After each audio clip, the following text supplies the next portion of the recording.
Hello, good afternoon to you all, my dear brothers and sisters. And you are welcome to this our channel. We continue to share the word of God to inspire each and every one of us. We are beginning today to meditate on some aspects of our Christian faith, particularly on the Bible. So we're going to talk about some books in the Old Testament, and then we go to some books in the New Testament of the Bible. So in this our journey today, we are starting with the historical books of the Old Testament. So the first block of the Old Testament we call the Pentateuch or the Torah. Then from there we get to the historical books. So we are now going to start with the historical books of the Old Testament. And then from time to time we take some books of the Old Testament and we get to the New Testament. So the second section of the Old Testament is known usually as the historical books. So we're going to say after the 40 years of wandering in the desert and the death of Moses, God began to move the Israelites across the Jordan River under the leadership of Joshua, and we see also Caleb in some parts, into the promised land. These books will tell us the journey to and life in the land of Canaan. It was not easy as they lived encompassed by many antagonistic situations and nations, many superstitions, and other blasphemous practices and cruel customs. The Israelites were sucked into a life of spiritual decline. So these historical books going to narrate certain experiences for us. There are 16 of them. We talk of Joshua, Judges, Ruth, 1st and 2nd Samuel, 1st and 2nd Kings, Chronicles, 1st and 2nd Chronicles, Ezra, Nehemiah, Tobit, Judith, Esther. Then we have the two books of Maccabees. That is 1st and 2nd. So today we want to talk about, we are starting with the first of the historical books, which is the book of Joshua. So unlike the first 5 books of the Old Testament, this book will take its name from the main figure or personality that we have in the book. That is Joshua, that we are told is the son of Nun. That's Moses' servant, that Joshua was a Moses' servant. So Joshua's original name is Joshua or Hosea. That is, we see this in Numbers 13:8 and in Deuteronomy 32:44. And that means salvation. But during the wilderness wandering, Moses changed his name to Jehoshua, meaning Yahweh is salvation, or God is salvation, or saved by Yahweh. And we can see this in Numbers 13:16. Joshua is a contracted form of Jehoshua, and this amounted to a prophetic anticipation and reminder to Joshua, to the spies and the people, that victory over the enemies and possession of the land would be by the power of the Lord rather than by human skill or wisdom or power. So that's why we say this book is given the name Joshua, because through Joshua, though Joshua was one of the world's greatest military strategists of history, his wisdom and military achievements came from the Lord, who alone is our salvation. So the name Joshua, that is God save, or Yahweh is salvation. It was the Lord himself who brought about victory for Israel and vanquished Israel's enemies by giving them possession of the land. What are some of the themes we see in the book of Joshua then? Is to show God's faithfulness to his people, doing for Israel exactly he had promised them. So we have some verses from Genesis that will also take us to this tale. These events recorded in Joshua, we can say, are selective to set forth God's special intervention on behalf of his people against all kinds of tremendous odds. So the fulfillment of God's promise are so evident in the birth of Isaac to Abraham and Sarah in his possession and his possession to the land with its 45 cities is the work of God. And that man could never do, no matter how hard or how strong his power is. So we say the message of Joshua is one of his tremendous faith in God that provided him with the courage and fortitude to lead the Hebrew nation into the promised land. So the book of Joshua is going to present us the narrative of the way that Israel took possession of the land of Canaan, making it the land of Israel. This process, we see, is very complicated and is followed by an orderly division and disposition of the land among the 12 tribes, with a concluding ceremony of the covenant renewal. We see certain aspects of its theological meanings.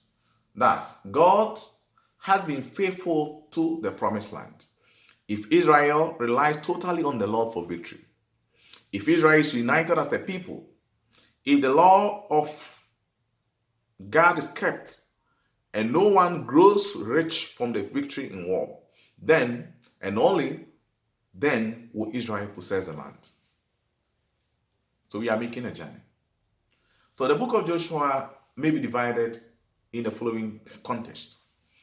The conquest of Canaan, that's chapter 1, verses 1. It will go through to chapter 12, verses 24. Then the division of the land would start from chapter 13, verses 1. It will go through to chapter 21 to 45.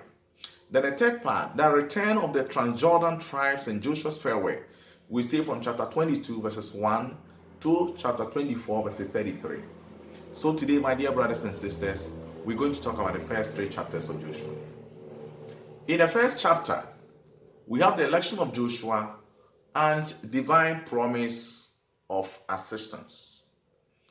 So chapter 1 will begin with God guiding and preparing Joshua for the work that he must do for the children of Israel. Moses is gone now, like you see right from the first verses. And God tells Joshua that he has given the land of Canaan to the children of Israel. They only have to go take it with courage and strength. So that's what God tells the people. In order to do this and possess the land, prosper on the land, what is the secret weapon? Is to observe the will of God, God's commandments, and God's law. So we see that once we are doing a spiritual meditation, we see that for us to be faithful, for us to succeed in our life, we need the grace of God. We need God to guide us. We need to rely solely on God. So the book of the law is not to be departed from Israel's mouth. They need to meditate on it day and night.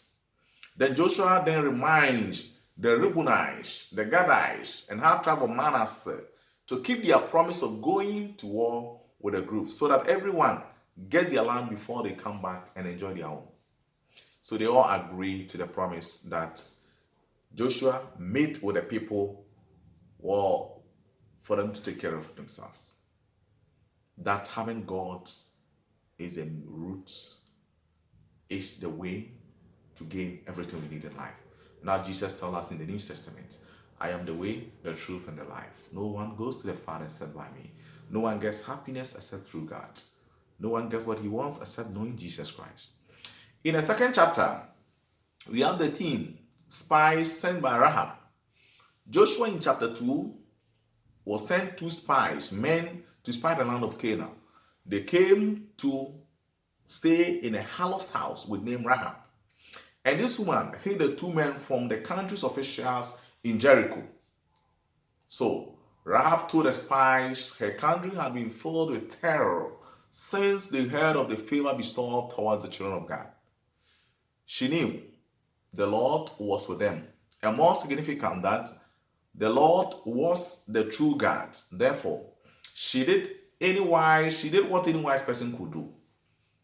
So the problem here is, or the mission is, if they knew they were on the losing theme, she made a covenant to the spies.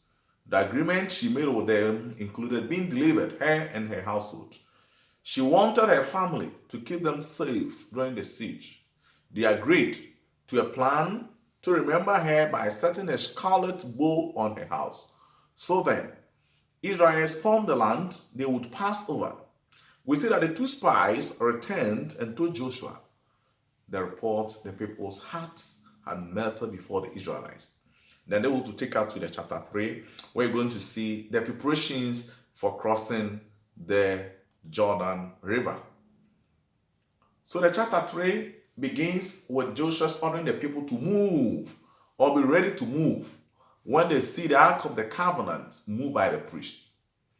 God also by Joshua.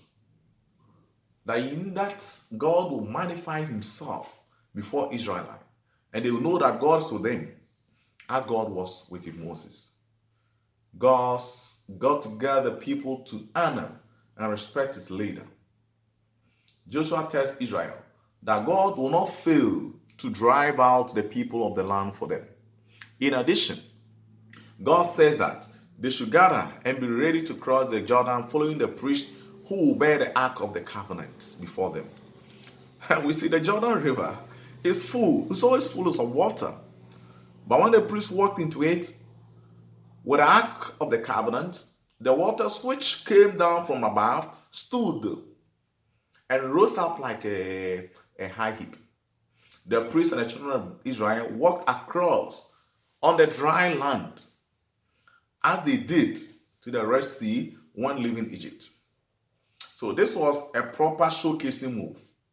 Much like the Red Sea parting in Moses' day, this magnified Joshua in the eyes of the people and showed Israel that God was with them going through the promised land. So my dear brothers and sisters, this is where we end with the first 3 chapters. Let us go back to our Bibles, meditate on them, and see the ways God delivered his people, compare them to our generation, and give a clue. What God wants of you, my dear brothers and sisters, is to be firm in your faith, is to go on with what God has promised you. And anything that God has promised will come to pass. So don't be deceived. Don't be afraid. May God bless you.